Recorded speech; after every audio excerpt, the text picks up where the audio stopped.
This program is brought to you by 3C TV. Like what you learned? Visit our website or follow us on Facebook and Twitter to keep up on the latest 3C TV programs.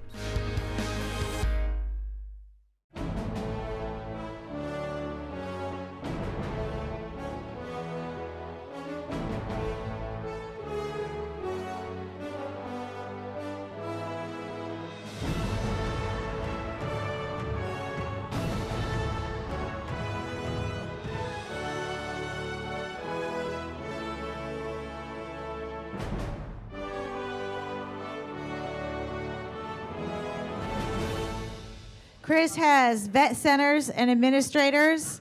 Mary Beth has instructional faculty. Follow Mary Beth. If you're vet centers, move over here. We want you grouped together. If you're a counselor, student services, in the center. Pick a side. If you want to go straight counseling, follow Mary Beth. We told you this was going to be hot potato, and it looks like we lost half the room, so now we get to play nitty-gritty and have fun. Vet center administrators, anybody? To the side, follow Chris.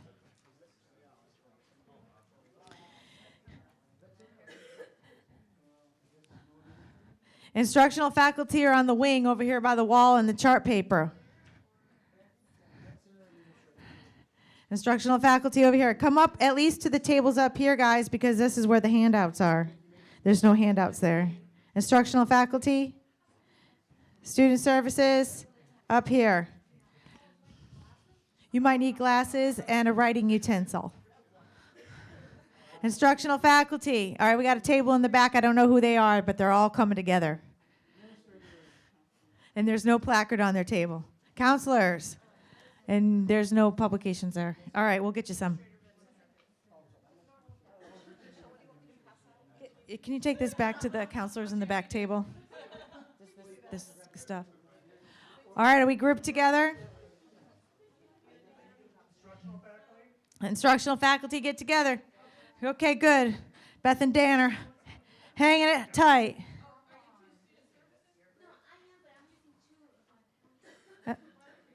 We need you together. We'll make smaller group. Like I said, this is a part one, part two.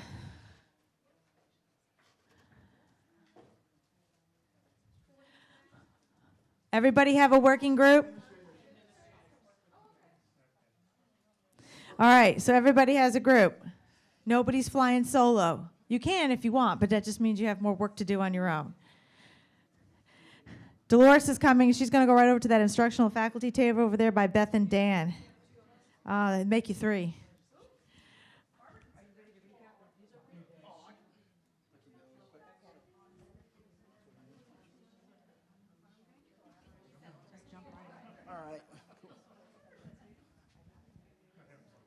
Okay, real quick as we get started, just to finish up, if you are interested as serving as a faculty member, you do not have to be a full-time faculty member. You can be an adjunct faculty member, part-time faculty member, however it's designated from that point.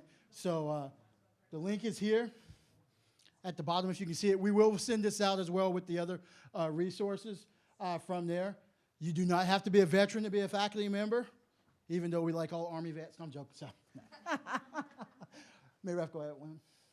This is what the database form will look like. So what I do tell people when I point them to this area, have your resume, your Vita, whatever open, because you can do a lot of cut and pasting to it from that point. So because it is daunting at one point or another.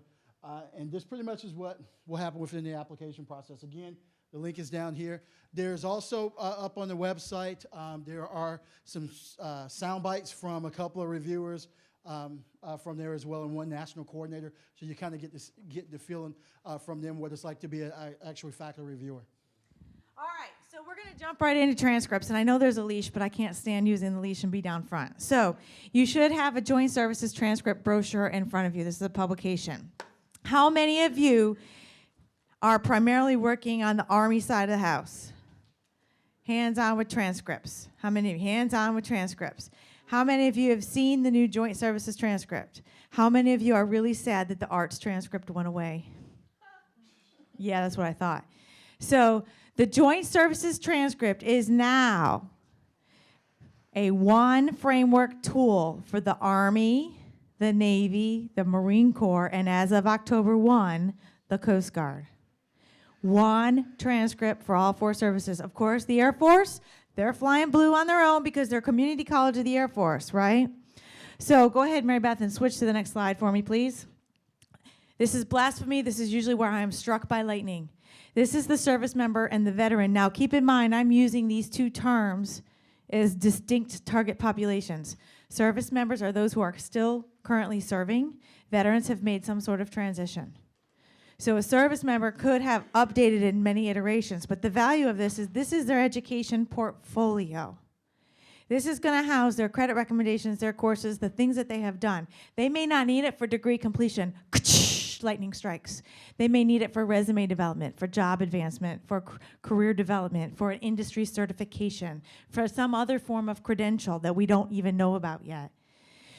Again, as Chris said, it's really important to keep in mind when we're talking about the credit recommendations and we just scratch the surface with you on how the rigor and the integrity of the review process works.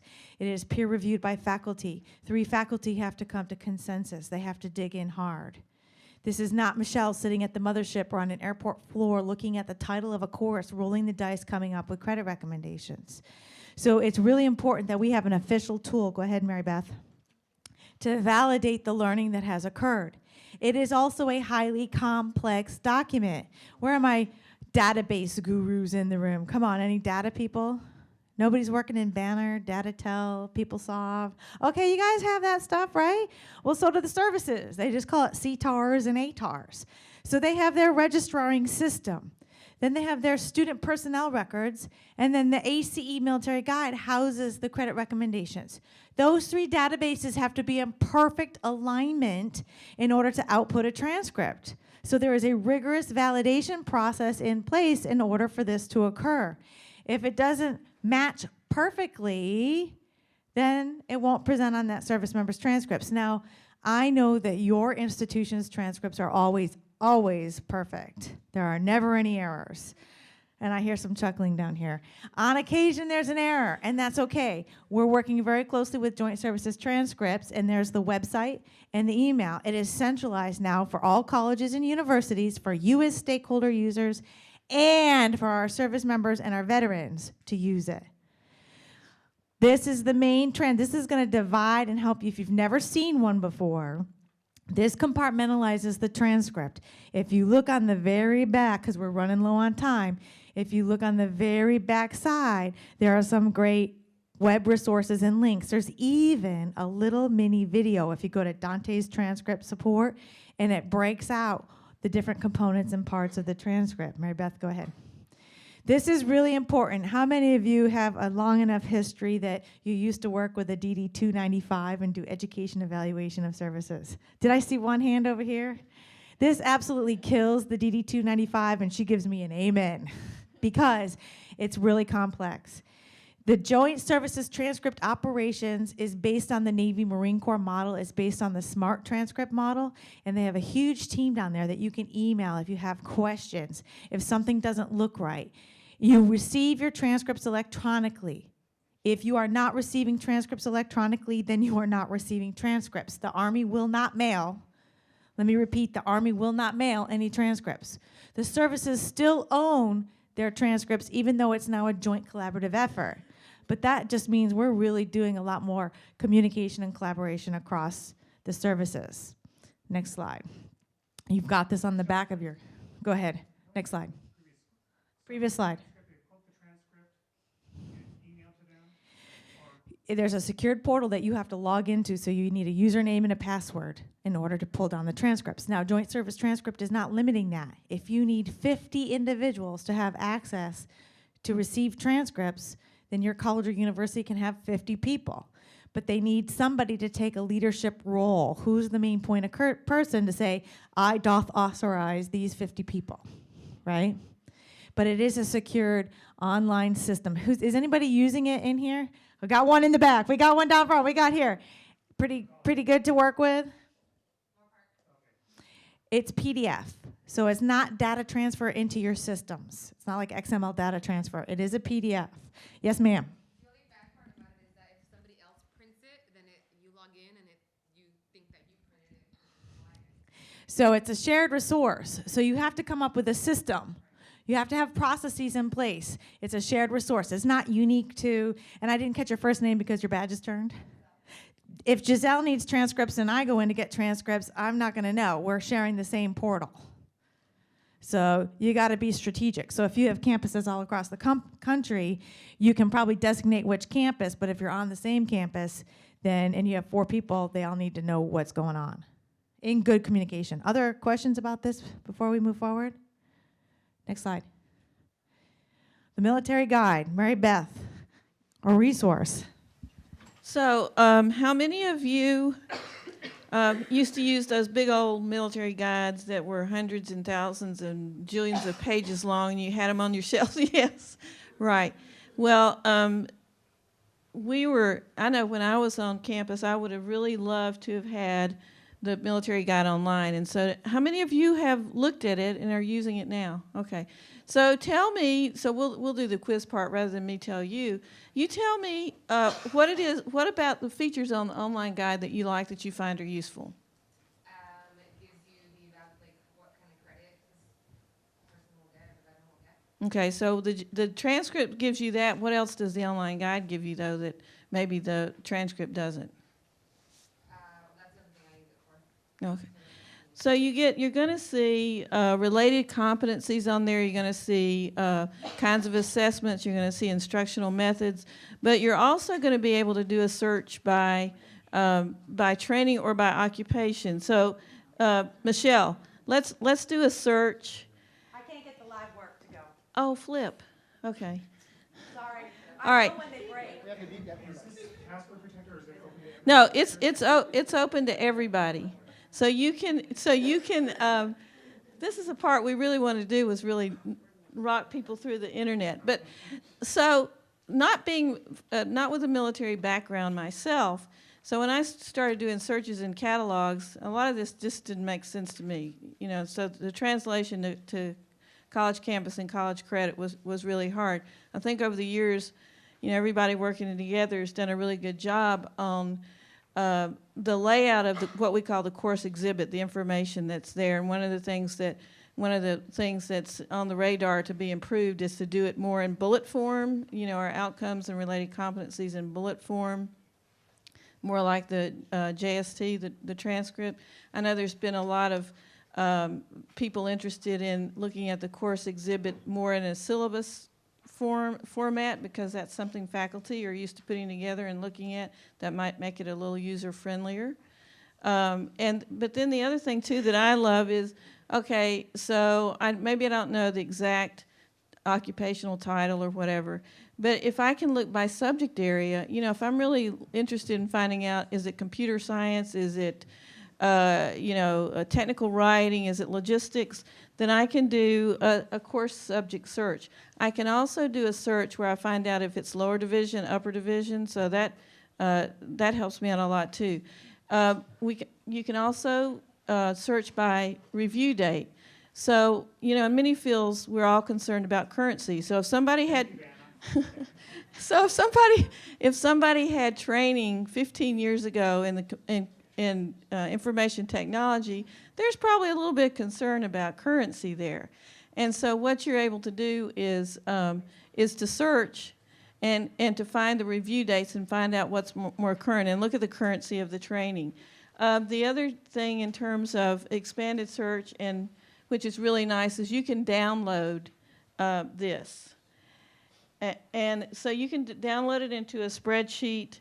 And that's really useful in looking at what you've got in terms of course recommendations. And I think one of the things on your radar, Michelle, isn't it about having that review date up there as well, right, to kind of do a search? So for every course we evaluate, we assign an ACE ID. I know I'm supposed to use the mic, sorry. For every course we use, you're assigning an ACE ID. The course version is going to have a start date and an end date, and it might be till present. We are working on incorporating one more column for the team review date. And why do you ask? That's when the faculty last touched the course curriculum materials. Because per contract, that course can be end dated 10 years. You're thinking, wow, that's a really long time.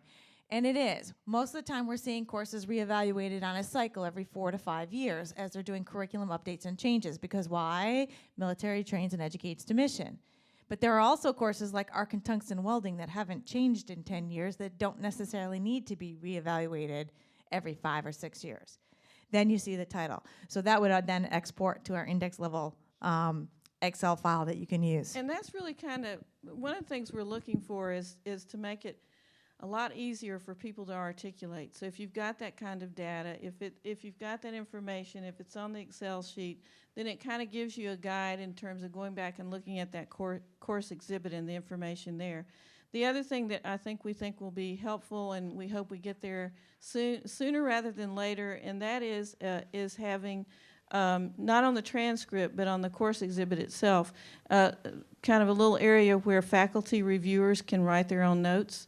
And so you've got maybe more extended information that would be helpful to faculty and others that are trying to align this with course curriculum. So for me, the process over the years, having worked on campuses, but then also going to ACE and seeing what's happening, is that ACE and the and DOD and Dante's really try to pay attention to what colleges and universities are saying in terms of, you know, this stuff doesn't make sense to me, or this is not user-friendly, or, you know, what the heck does this mean? How am I going to use this? So that's where you see, I think, a lot of the improvements. Question in the back, Mary Beth. Yes. Microphone. I apologize. With a cold, I am. I apologize because this is my first time looking at a sample of a joint services Welcome, transcript. yay! But what struck me was, and this more goes to the point about course equivalencies as opposed to like granting elective credit. But I'm noticing, like on page 8 in the summary, that many of those courses are only 1 semester hour of credit. And so I'm wondering if that's typical, I guess, is my first question. And then if the answer to that is yes, then the comment would be, that would be really hard for us to determine course equivalencies because most of our academic courses are 3 units. And so when we articulate classes, you know, I mean, that's relevant because that's how much time is spent in the classroom. So It's a fabulous question, I'm and just it's a great wondering- observation. The faculty team, again, I'm one of the coordinators for the review, along with Chris on the corporate side, is to award credit where credit is due. If they're only covering a third of the course in content, scope, and rigor, breadth, and depth, then they can only award 1 semester hour credit. We're looking at this at the usability in terms of alignment of transfer, but that 1 hour credit may be exactly what that service member needs as a prerequisite to move into that next level.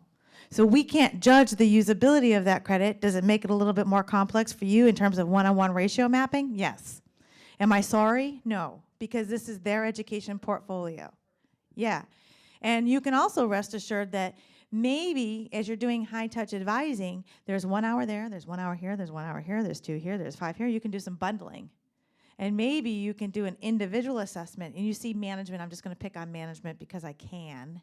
And you see tenet threads of planning here, then they've got some leading and controlling from this course experience, and then they've got some organizing experiences from their occupation, and you can bundle that up, and you've got the basics of a general management class with all planning, leading, controlling, and organizing tenet threads. I think probably what we want to get into our small group activity, and what we'll do is we actually have some models we want to talk a little bit about, but we want you guys to talk amongst yourselves with some course exhibits that we've got. I had mentioned earlier we'll talk about the Minnesota model. There are a couple of other models as well that really deal with the questions about, okay, maybe I have the competencies but not the credit hours, or maybe I have 1 or 2 of the 3 competencies. What do we do? People or institutions are really looking at those issues and trying to figure out some ways to streamline the process and help people fill in the gaps. So we'll give quick examples of that. But what we really want you to do right now, and we divided you up this way, we wanted you to look at course exhibits, because I think we want you to see what the content is, what the assessments are, and I think it's going to help us get back to the questions earlier on about, you know, does any of this really align with college curriculum, or is it all elective credit? And we definitely, in the models that we're looking at that are successful, they're avoiding that elective and too many units trap. So there's some good models out there, but let's let you do some hands-on stuff first, and we've got to give the exhibits out to you now. Oh, they're already out? And this may not be your field, but we're letting you do this. We wouldn't let you be on a review team, but today in this activity, you're going to be looking at this. So, Chris, what do you want them to do? What you're looking at right now is this is the end product from the review process. So basically, we're a little bit doing with Covey. We're starting with the end, and then we're going to try to go back. We're trying to somehow, those murky waters I talked about earlier when we looked at the review process, this is making it a little bit murkier for you, because you actually, as faculty members, or even as those who have experience, you haven't done the review yet. So you're still saying, this is weird to me. How did they come up with this? But show of hands real quick, when you looked at the title of your course, what did you think? Just show of hands, was it weird? Was this awkward? Or this has no relevance to college level credit anywhere in the world? How many people thought that? How many people looked at it? Who? Where do you find it? Your course. Yep. Your course topic. Your course title is at the top. 1, 2. Okay. All right, Mary Beth. I think it's there. Okay. So, Look at you. so what are you looking at? So- Let's see. Is there a logistics planners program? Okay, is that sort of weird title, or?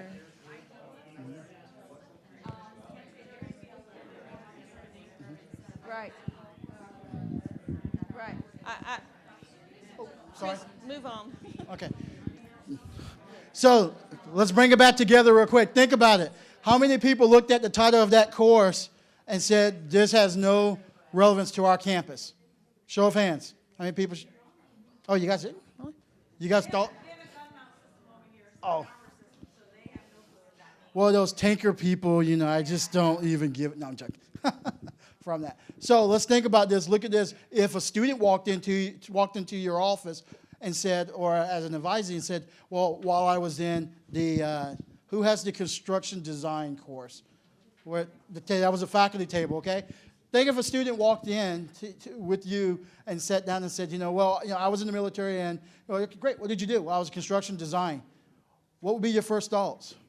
Just listening to the title that they gave for their MOS, for the course, or the courses they've taken. You kind of look at them and you're like, well, I can't help you. Right?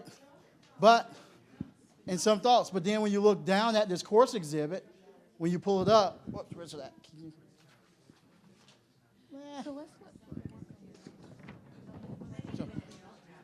So, what you want to do, you want to look at your learning outcomes, okay? Go down to your next step. You want to look at the learning outcomes. What outcomes are related to, which course is that? So, right. Advanced dental, that was given to the faculty table as well. Yep. Let me pull one up on the screen that we can do together. Well, we got 2. Who else had, and then we had 4 over here for the naval warfare, correct? Those 2. Yeah, naval warfare. So we had 4 over there and 2 over here for that one. That was only 2 given out. Let's pull up the dental, because I tried to do it something academic.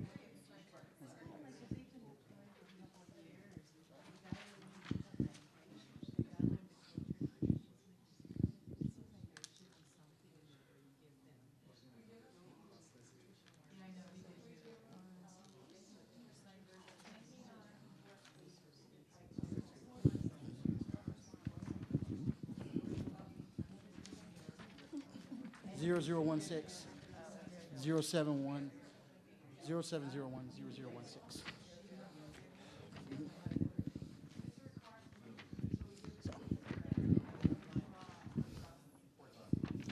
All right, so I gave you the subtle hint about Covey, beginning with the end first. So if you are two-sided, you have to flip over, but for most of you, one page, look at your credit recommendation first. Look at your credit recommendation first and work your way back up from there, okay? You have your credit recommendation. Did you find it? If it would say lab. In the credit recommendation and in the description. So start with your credit recommendation first. Okay? That's the one we have right there. So for the faculty table, if you look at your credit recommendations for your dental assistant, there's 2 of them back there. I think they're lost.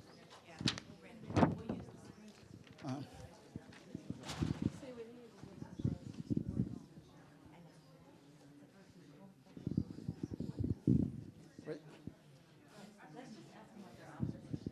Okay, so. All right. Okay. Table by table? Okay. All right. All right. Okay. All right. Are you working your way back up? You should be looking at your related competencies now and see how those related competencies connect to your credit recommendation. They should complement each other. Okay? So again, we're taking the Covey steps. We're going back from there. Now my related competencies, I'm skipping over assessments right now because you can't see the exams. We don't have those to show. But if you look at your related competencies, go back up to what's actually being taught. Okay? Look at your instructions as far as what goes on with instruction. All right, so they're working back here, and they're chatting with each other, and it looks like they're getting a handle on it. But I'm going to pick on this table in the back corner because they're the biggest table. What do you think about that, Chris? The faculty, of course, they know it Well, all. these are the counselors. Those So, are counselors. Counselors back here, what's an observation you have about reading this exhibit? And they have a construction design type of exhibit. So something very different. What's an observation? And they have a dental. They got both. This is the first thing I noticed is that it says it's 3 semester hours for the credit recommendation, but over here it's a lecture and a lab both. So at our school, that would be 4 units and possibly under natural science because it's under the science umbrella. And that's why we call it a credit recommendation, because how many institutions do we have, Chris, in the U.S.? 4,300. Right. Until we come up with one systematized approach for what everybody means by dental lab assisting, management, supervision, there's no one standard definition. That's why we diversify our teams and put them through a review process to come to consensus.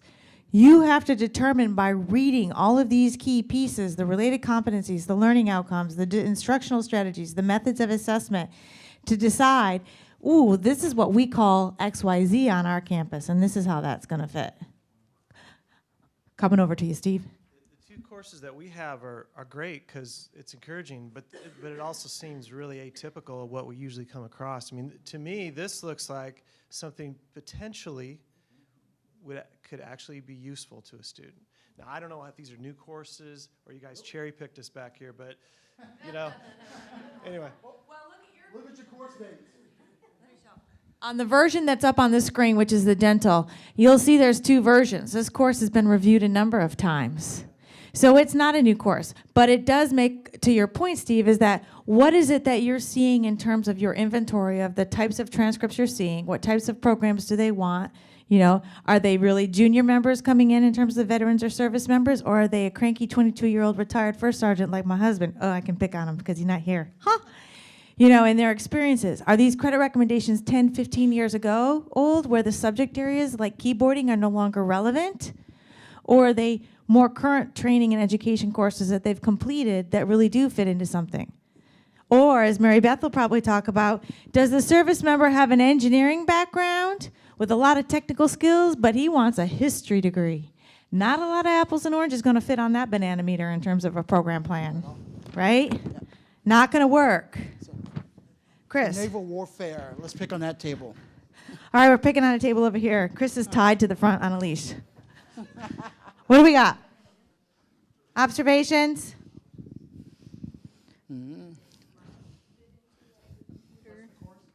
It's Naval Special Warfare Communications. It's looking at electronic communication systems, radio configuration, circuitry. Could possibly go, I don't know, computer repair maybe. I don't know. So then the question is, how do the instructional strategies, the learning outcomes, and the related competencies fit within your course descriptions and scope? And do you even have a curriculum or a program? Is it more on the engineering side or more on the IT side? It might not fit anywhere. You may not have a program, and the learner may not want to use that credit because he wants to become a teacher in business. And from the campus standpoint, what we like to do is we have the registrar or the registrar's assistant who will pull up the database of our course syllabi. And this is our campus, what we do. They'll pull up the course syllabi, and they'll actually go and look at the course exhibit, and they'll see where that the course description or our quote equivalent to a course description matches up, look at the learning outcomes that we actually have. We do those kind of things, and from that point, then it goes to the faculty member, which is normally a department chair, and he or she will divvy it out to the next faculty member to review, and it's normally 2 people. Yeah, Barbara, go ahead. Oh, sorry. They're just trying to turn it on. We're going to grant you PE credit for this, Mary Beth. So I actually have a question because it came up with something Stephanie just asked me. We're looking at a course here that has 491 hours over 9 weeks. So this is 54 hours a week. Now, I'm assuming this is equivalent to such as in-class time because they're being trained, yelled at, whatever, for 54 hours. One of the recommendations on this course is for human relations communications, whereas at a college, you would typically have homework that's assigned for that. So if you're in class for 54 hours, which is a whole bunch of different things, you would expect to be out of class doing about twice that amount. We pray as faculty member, even though the students tell us we're crazy for that. So I was just wondering how that's taken into play here, because certainly if you have 54 hours a week of in-class, it's really hard to think they're doing 100 hours a week of homework outside of class. Okay. One, did you look at the methods of assessment on there? And yes, performance rubrics and case studies. Exactly. So, yeah. So what happens in this process here is where there's been a combination of the practical hands-on exercise plus the academic in-class work that's actually been done, because basically when they're in the simulator, which they spend a lot of hours in the simulator, and to give you an example, the simulator is about the size, well actually it's twice the size of this room, and they're in little boxes about the size of this table, and you have 4 to 5 people, which simulates a tank crew, and they're all communicating with the tanks in their, actually I think they call it a division or their pods, how they're actually set up. So I wasn't an armorer person on that side. So that's where that connection comes in with the human communications part from there. Let me also elaborate. You're asking about homework, and there's only so many hours in a day. This is their job. This is their life. So when my husband went to the First Sergeant Academy, it was 60, 70-hour weeks, just like we work. So yeah, they're in class all day long like dogs. They get a quick potty break, and then their happy groove things are working in groups on evening reading assignments and homework assignments and prepping for the next morning. It sucks. Yes, and if they don't pass these courses, this can jeopardize their career. You're done. You're out of the military. You either pass or you don't pass. So the focus and intensity of these courses is something a little different than what we see on college campuses. You know, I mean, Dolores, we're right there with you, a full class of veterans, because why? They're so damn focused on it. They're doing it. They're delivering. They're executing. That's what they're doing in these military courses. And their assessments are every so depending on the number of weeks. sorry, the number of weeks that they're actually in. So their assessment's based on that. So there's certain marking points of their school. And so at week 2, week 3, if they're not performing well, they go on academic probation. They get some time for remedial time. And if they don't pass within that one area of remedial time, they're gone. So like Michelle said, technically it's their job. It sometimes affects their promotions or whatever. So they are very focused on this, but some, in the school, they don't make it. So I love to, at the schools, I always say, what is your pass-fail rate? And That's what the faculty are looking at when they're looking at the instructor materials, the student materials, the assessments, and the breadth and depth and scope of all of those things, those pieces. They're looking at all of this jointly to come up with the alignment of credit recommendations. And I hope that helped answer your question. So we're going to need to press on to Mary Beth and let her move. Okay. So Mary Beth, you come up to the mic, and then I'll be the runner for questions. Okay. We're trying to be more strategic here. Yeah, that's good. So really what we want to look at too is go back to some of the questions you had earlier in terms of, just sort of the different courses, how they might be applied, whether it's training or occupation. We also want to look at models where there's dealing with some of the issues in terms of, is it equivalent as far as competencies, content, and credit hours. So I came up with some examples. You notice that there's no example here of California. It's not because California does not have good examples. It does. But I knew if I put one up with California, then somebody else in California sitting in here would not like it. If I did something from Southern California, Northern California wouldn't like it. Central California would be mad too. So I decided to be safe and then let you guys kind of talk about, if we have time, sort of, good practices that you're seeing emerging. But I came up with some themes that I want you to think about. Crosswalks, mapping, institutional collaboration, integrated degree planning, and competency-based assessments, which touch on some of the things we've been talking about in terms of application. So we'll go forward to Ivy Tech. And I wanted you to look at, this is at Ivy Tech Community College. Are we going to go into the website really quickly? And if you want, Chris and I will switch. Yep. So what I wanted you to look at, and this is at Ivy Tech, they worked with faculty across disciplines, but then also across service branches. So if we get this pulled up, what we're going to see is advanced manufacturing and logistics across the service branches. And one of the things that Ivy Tech did in looking at logistics specialists and looking at the related competencies was to see that, okay, there's 9 semester credit hours worth of logistics management that could go toward a certificate or could go toward an AAS. So that's kind of a real life example. You'll see right down here the three courses: introductions to logistics, logistics supply chain management, and transportation systems.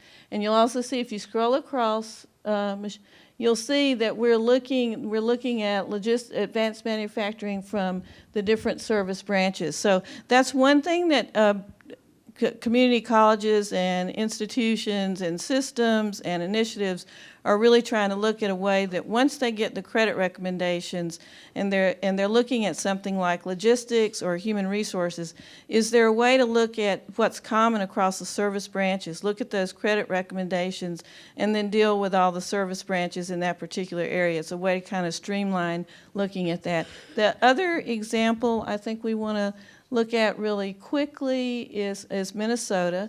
So if I'm a veteran, and let's see, what did we decide? Was that the one that we decided, a bosun? A bosun's mate. Yeah, bosun's mate.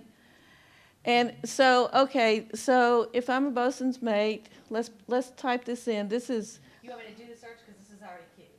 Oh, okay.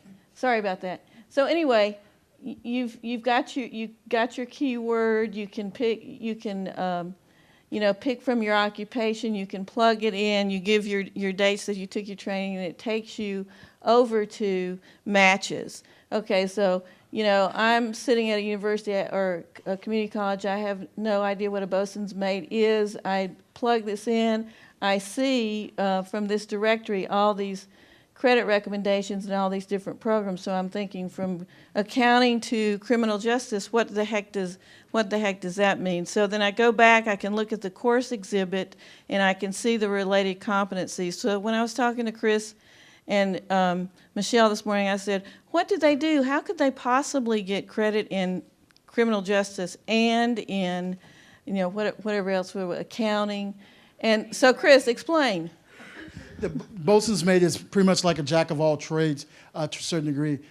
They actually they stand watch, so they do security, they do physical security, they help coordinate the other sailors when they're bringing on supplies, so that's the logistics side of it. They also handle some of the actual property book material, which is where the finance comes in as well. They also do sailoring skills, so they help launch some of the boats, they bring them out, they learn the rules of the road when you sense of looking at of moving the smaller ships or so off of the larger ships. They also had chemistry and creative writing. Help me out. Well, actually, if you talk about the munitions, no, I'm lost on the chemistry part from that. Creative writing, they actually do training for the younger sailors, so they are doing. They create the training documents, so the PowerPoints. They also do the technical writing side of things from that point. Yeah. So the creative writing part. Now, what you have to remember about that is, here are the credit recommendations for this. So we've got, and then this is what the particular institution in the Minnesota state colleges and universities, they've made the decisions about, they've looked at the credit recommendations, and they've made the decisions, okay, it's going to plug in into our degrees. Just like earlier there was a statement about, hey, at my institution, it would have been 4 units, and it would have been in natural science. So there is, back to the diversity of colleges and universities, this is what this particular institution came up with, and they were probably looking at the technical writing. But again, it's faculty making those decisions about how that's going to apply on that particular campus. Yeah. And one of the cool things about the Minnesota site, because I've done a lot on that, is you can go in as a student and look up what classes you've been taking and what military career would follow those classes. So you can do the reverse, right. Or you can go in and you enter your branch and your last rank and your dates of service, going back to that recency issue, and it pops up what colleges or universities in Minnesota might offer you credit and which courses they would offer it for. And even if they can't offer it, they actually say, it doesn't appear that we can offer you any credit at this time, but here's the number of the centralized resource so you can call and talk to a counselor. But it's a really interesting program, and we actually, Foothill De Anza is doing this big, huge online, California Online Education Initiative grant that we just got awarded, and it was one of the things that we talked about in our initial grant meeting was something like this might be a potential issue, not just for our veterans, but for students across the state as we're trying to create a new CVC, California Virtual Campus, or something like that. How much of the crosswalking could we do, not only between the California community colleges, but ideally with the CSUs and the UCs, because the Minnesota system is all of them. And when I was at the WCET conference in Denver a couple of weeks ago, and they had one of their folks presenting, because they're using Quality Matters to do a lot of their assessment, but they were saying that was one of the big differences, was that because it's all the public universities and colleges, it makes a huge difference for their veteran students when they come back in. It's part of the reason they're actually drawing veterans to Minnesota, is because they can use this system, and they don't have to necessarily talk to anybody. They can just go on and do it. So it's pretty cool. If you get a chance, check it out. There's a lot of really good information. Mark, I saw your hand up. And we thought it was the ice fish, and actually they were going by. Well, thanks, Dolores. First, I wanted to address the creative writing part, and that is, if you're a military person and you have dozens and dozens of people that work for you, you have to write performance evaluations. And if you don't think you have to get creative on how to differently describe what people do, and also, I mean, a lot of military units do public relations on big ships. They have TV stations, radio stations. They have a newspaper, and you might be the person in your unit that's tasked to write articles about what's going on, who got promoted, who got engaged, who's got a baby back home. So it's sometimes you'd be surprised at some of the training that they get in doing these jobs. The other point I wanted to make, piggybacking off of what you said, is And there's some of us at some of the CCs and UCs have been talking about this and talking about some of it with ACE. To me, this has got assist written all over it. You know, this would be a project where the community colleges, the CSUs, and the UCs got together and at least agreed on a basic number of courses that we could give credit for. And then in assist, we created as a school, whether it's just one school that's military, or it might even be Air Force, Army, Marine Corps, whatever. And then you create like a tree, a framework where there's some place to put those courses. And then little by little, as more and more courses are agreed upon, you know, we plug them into assist. Because if we don't do this statewide, it's never going to happen in a uniform way. And with my final point, and this is where I'm going to my soapbox a little bit, is that you know, I've been working on this for 10 years at schools around the country. And the reason we need to do this, okay, is because, I don't know if you guys realize this now, but since 2009, when they brought out the post-9/11 GI Bill, the first year we spent $9 billion. Then it was $10 billion. Then it was $11 billion. We're up to $13 billion a year in educational benefits. 60% of that money is going to private, for-profit colleges, which is about $7 to $8 billion a year. The most recent tax filings show that about 10% of that, or $700 to $800 million a year, is being funneled to Washington, D.C. to lobby to protect that educational model, okay? And service people are going to migrate towards the shortest pathway to their educational program that they can get. And when these other schools come along and say, yeah, we're going to give you a year and a half credit based on your stuff. Now, I'm not saying that we would ever want to water down, you know, our standards, but if we don't at least start to put together a framework where it shows that we're interested in awarding them credit where it's legitimately due, this is a dollar and cents issue. And this is money that we desperately need, and these students come fully paid and funded. So forgive me for being on my soapbox, but I just wanted to throw that out there. All right. Yeah. So if I were going to be on my soapbox, which I won't do that, I would say that one of the things that I think is really important is to look at the content and to look at how a lot of this stuff, now not all of it, but a lot of it really is aligned to college curriculum and aligned to degree programs, and to make the judgment based on that. And I have to say that I get a little nervous and a little uncomfortable when, and not that it's not a good reason, when the decisions are made to do something for our service members because they've done something for us. I really want it to be based on the content, and it really is aligned, because when you give that kind of gift of, I'm going to do something for somebody, you can take it away. And so I feel like that's why a lot of colleges are still stuck on 4 credit hours for PE, you know, whatever comes in, because that's what they've been doing. That's what a lot of folks did in the past when all they had was the DD 295s to work with it, right?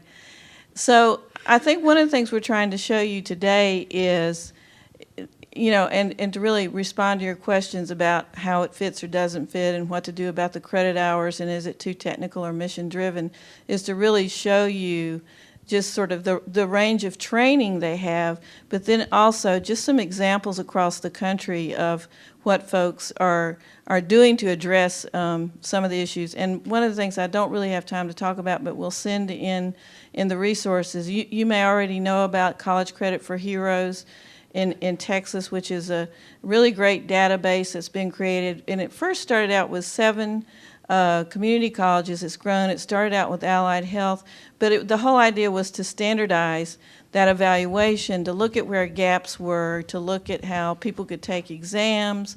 But anyway, to come up with agreement across the colleges and to answer that whole transferability issue, and then also to deal with the credentialing within the state. If there were gaps, how could they help the service members deal with the gaps? Same thing going on with Lansing Community College in Michigan. It started out with Allied Health, and that's where they're really working with that now. And they're really looking at how do we use competency-based exams or some kind of assessment where we know that student veterans have part of the competencies, but they don't have all. And so could we use a competency base for them to be able to test out and prove? And how do we work together with the state credentialing agencies as well? So we're kind of, it's the college, it's the military training, it's the state credentialing office to look at, how can we align, how can we help veterans move on to more school and also to jobs. So those are a couple of really quick examples of folks doing some wonderful work with that. And so what we want you to do now in the last few minutes, we really love for you to work in small groups and jabber. So we've got one more thing for you to do. We'll pull this up because this is the part where I was saying, okay, just really quickly, what's going on across the country. Wish we had more time to talk about that, and we'll send that in resources. But we want you to think about how you're currently using military training toward credential completion. What about occupations? Because those are two different things, right? You've got the formal training, you've got the occupations. How would you like to use the credit recommendations, and what else do you need? Yeah. Your questions up here make me think. I mean, I've been an advocate of trying to get my campus and my district to come on board with evaluating ACE credit for a long time. And one of the barriers I face, and maybe it should have been on that showstopper list, is that we just don't have the resource, the human resources, the people to be able to do it. I mean, I as a counselor, I'm here because I'm interested in learning about what the potentials are, but I'm probably not the person that's going to be doing it. And we all have one articulation officer on our campus. And then we've got evaluators in admissions that are evaluating, graduation requirements and things like that. But like on my campus, we just went live with DegreeWorks, and we had one evaluator prior to getting DegreeWorks, and now we had to hire two just to be able to evaluate the other college credit outside our district. So I'm thinking, who's going to do this? I mean, even though we want to do it, who's going to do it? Yeah. The chancellors of the CCCs, UCs, and CSUs, we should be advocating for a joint project at the chancellor level so it'd be done for us. Because you're right, we don't have the manpower. Yeah. I mean, and it just goes to this question, because I don't even know how to answer that, because and it's not that I'm opposed to it at all. It's just I don't even know how we would begin to even do it. So, Barbara, do you want to say something before I do, or anybody else does? Yeah. So I just wanted to, some of you know about the California Basic Skills Initiative, and I'm overseeing that at the Chancellor's office. And Rob Johnstone had done sort of a return on investment model, which he put out where you're investing and the students actually, in essence, made money for the college in the wish downward. And I think, I was thinking about this. I was thinking that we need sort of a CID for this. Okay, we need money to do that. We need exactly what Mark's saying is totally on board, so that it's these courses are evaluated once and we know where they go. But I was thinking about what Stephanie was saying, and this return on investment model is you have the students, and if you can get their transcripts evaluated, they're going to bring that money into the college and it's going to stay. And so it's almost that same thing with the Basic Skills Initiative of the upfront investing, because downward wish is going to bring back more money. And it's the challenge that we have with the colleges of saying, okay, let's invest up front because we operate on this year-to-year basis. But it's almost the same model that Rob made for the return on investment with basic skills. Well, and that's a really good point, Barbara. And I use the SSSP as a good example of that. That this is our new student success and support program that we have instituted in our system. And we weren't able to really make that investment until we were given money to do it. So, and great point, because everybody we've talked about has gotten money from somewhere. Yeah. So, College Credit for Heroes, they've got money from the state of Texas. Texas Workforce Commission administers it.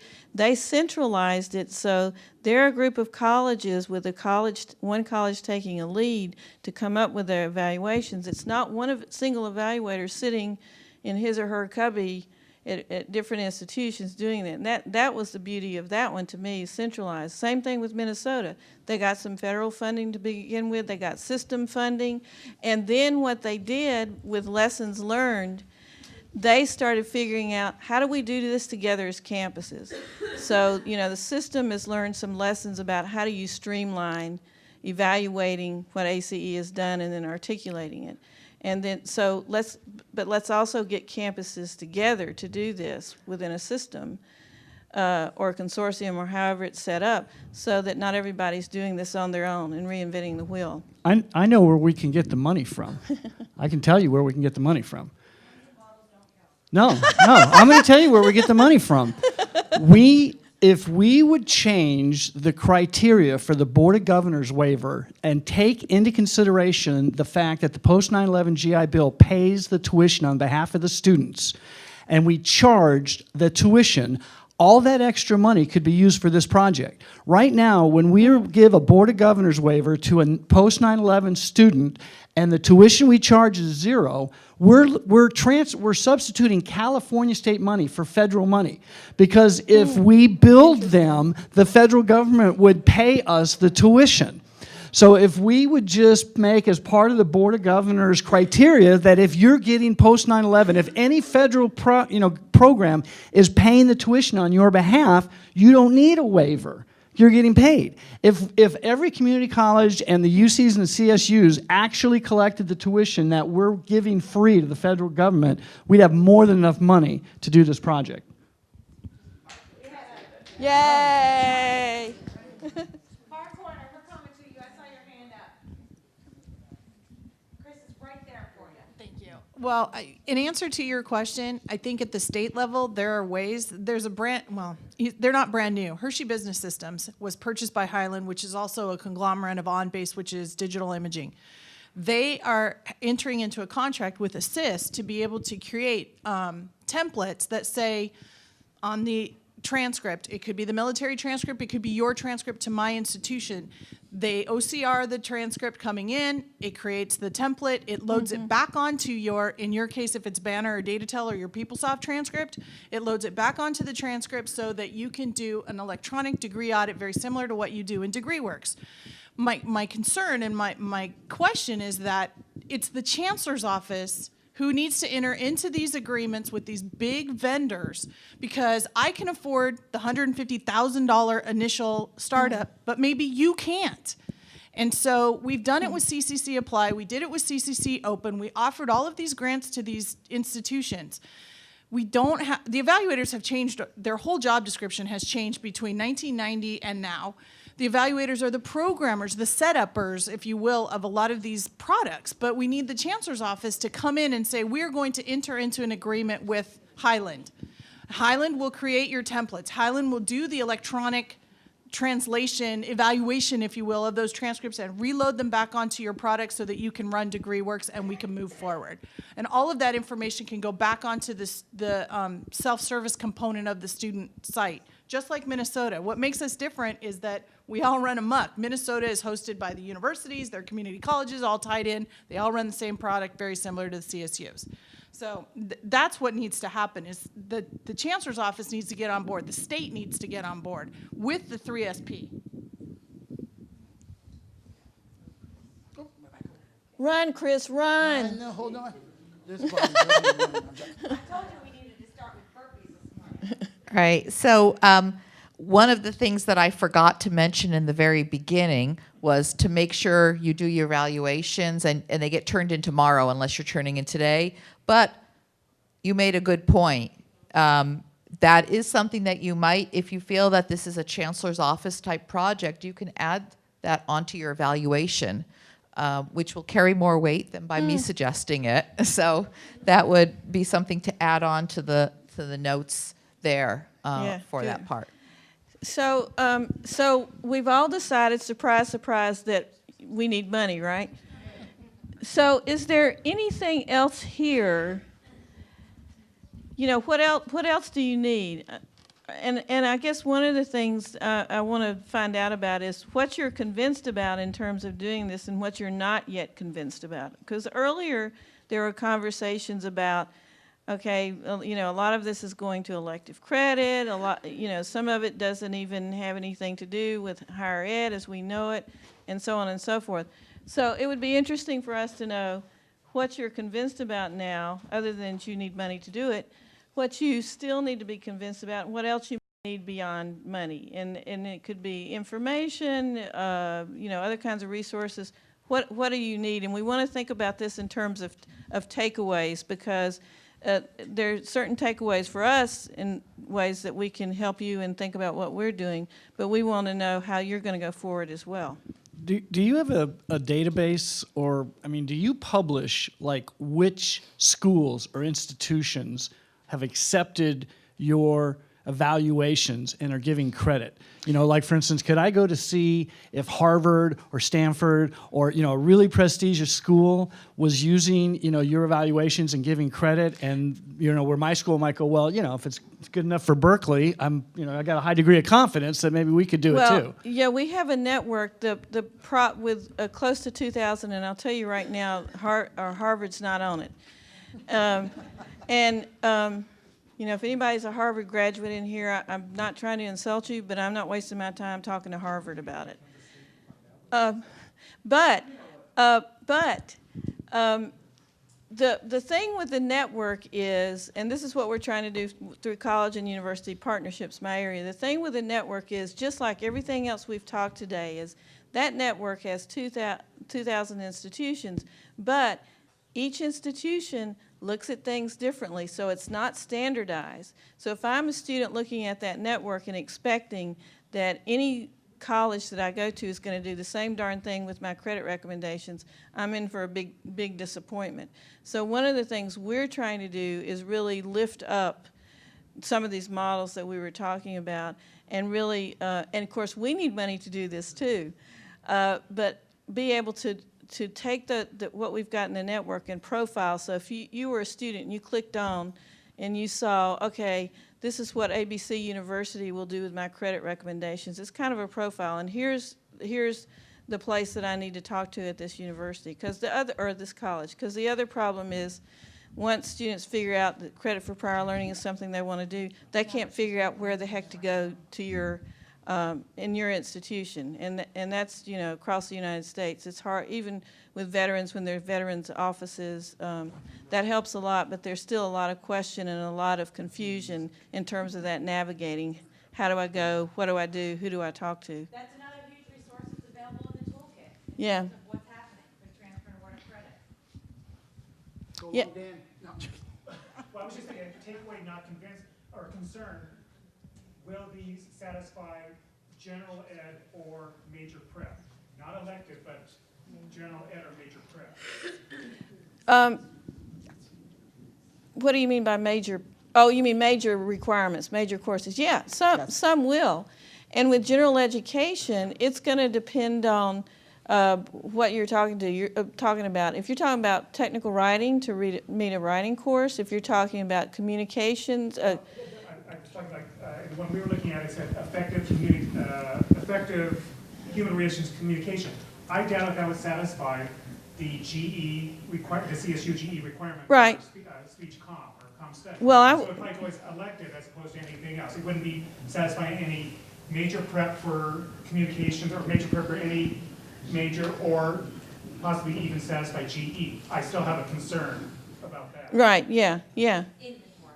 Yeah. I'll go back to that comment that we were talking about earlier in terms of what have you done as a system to look at your inventory of your service member and veteran population.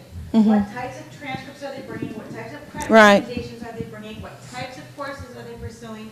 Sometimes they took a course that was 15 years ago. They're like, ugh, I really need to retake this course. My husband did that quite a bit because he doesn't want to jump into something. We do not want to set a service member up for failure either.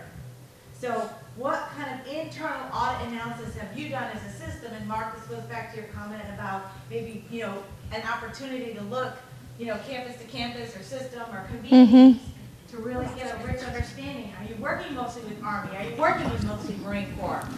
Whose job is that, though? I mean, that's not ACE's job, but yours. College, though, whose job is that? I mean, I'm a certifying official.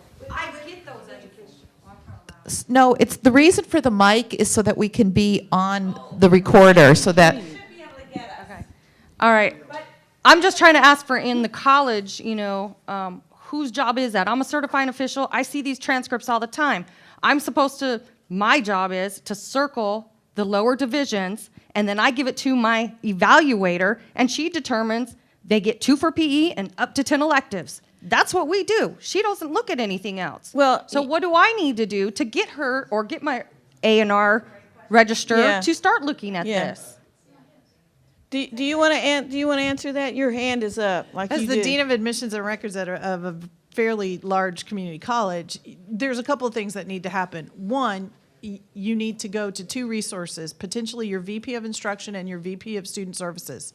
Because counseling evaluations run into student services, and instruction, you have to make sure that you include the faculty because they will have a fit if you do something that's not within their realm.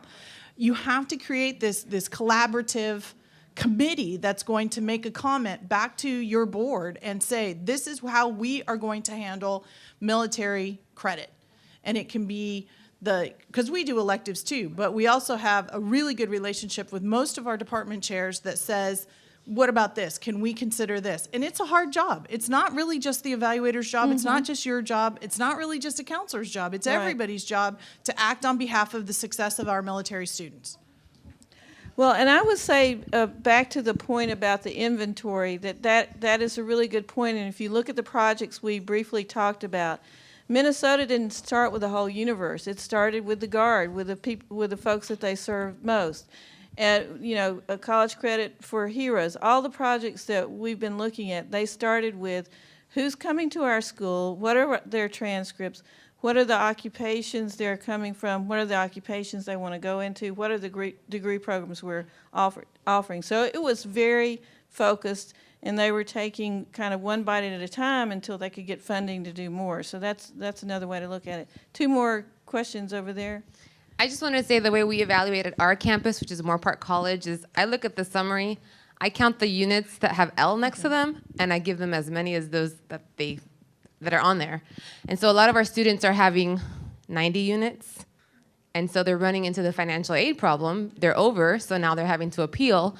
And so we don't have a limit. We used to have a limit of 12, but we no longer have that. There's, you can give them as many as you want. So I'm just wondering, what are other colleges doing? Do you have a limit? How are you doing this? Can you pick and choose? Can you pick and choose from the military transcript? Well, of course. You can pick and choose from any transcript. At other places, you have to take everything from Saratoga College. If it's presented at American River College, you can't say, we'll just take these courses. So I wasn't sure on a military transcript if you can't pick and choose. It's always your choice. It's always up to the academic institution, to your systems. We, ACE, will never tell you how to do it. What we're telling you is we're following rigorous protocols. We're making faculty evaluators make these decisions so that you have something that you don't have to reinvent the wheel with in terms of moving it to the next steps forward. And I think Mary Beth's point is start with something small, start with a small model, and build from there. Another opportunity, and I've just pulled it up on the screen, is Council of Colleges and Military Educators. This is a group that convenes every year. Once every 3 years, the Department of Defense has a worldwide education symposium. That next one, if all budgets work out as they should, will be in 2015. In the meantime, whether you can attend or not, there's always rich resources post-conference that are linked on this site and has a lot of academic institutions. You don't have to reinvent the wheel here for your state. Go out and steal ideas from other systems. Oregon's doing something. Minnesota's doing something. Georgia's been doing some amazing, crazy things. Yeah. Say that? What was the comment? We're really big and we're not set up. Right. California is huge.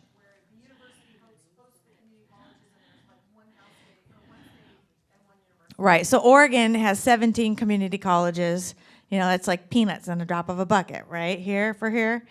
But it doesn't mean you can't steal some of the ideas of how they're doing it and mold it like Play-Doh for what you need here in the state of California. The point is, nobody is like anybody else. I mean, all the examples we've given, nobody is the same. And so, you know, another great state to borrow something from is Washington State and what they've done with their technical colleges, and just credit for prior learning in general. So, you know, one of the things we can do is we're happy to add that to our list of resources, all the links to what they're doing, so you can beg, borrow, and steal. And we actually did, we do webinars along the way about systems.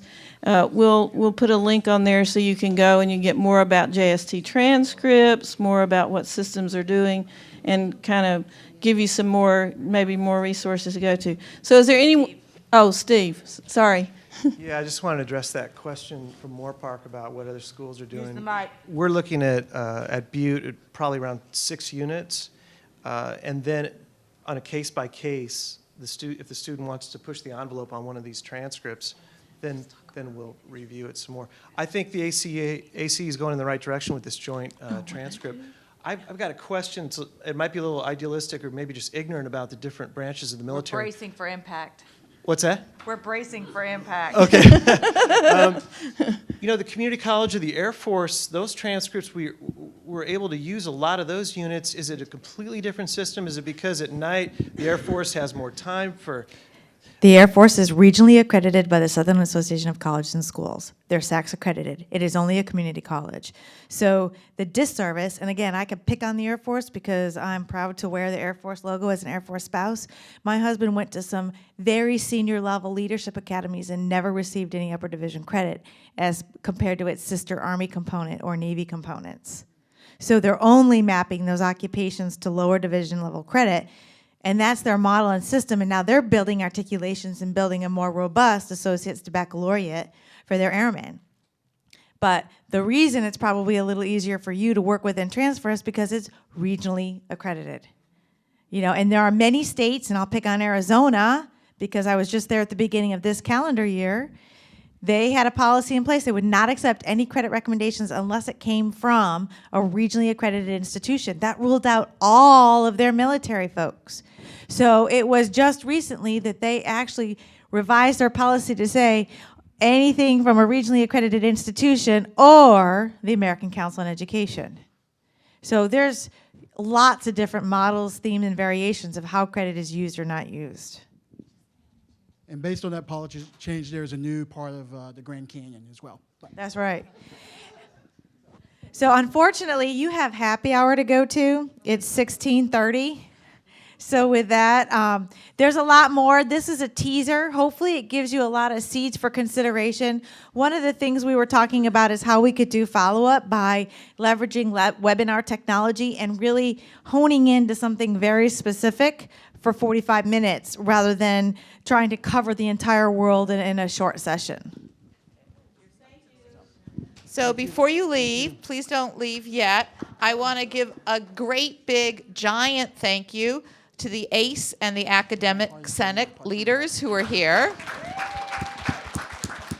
This was a fabulous session. I regret that at the time that some of the great suggestions came from the participants, Executive Deputy Vice Chancellor Eric Skinner and Vice Chancellor Linda Michalowski were actually out of the room at that point. They're here now, and so I would encourage you to write down some of the suggestions. I was telling them one of the ones about the system and so on, and I'm just so thrilled that you came. I totally appreciate it, and Dr. Johnson, yourself also, and Beth and Dolores with the Academic Senate part, right on that we have to keep the faculty involved. So go have a drink.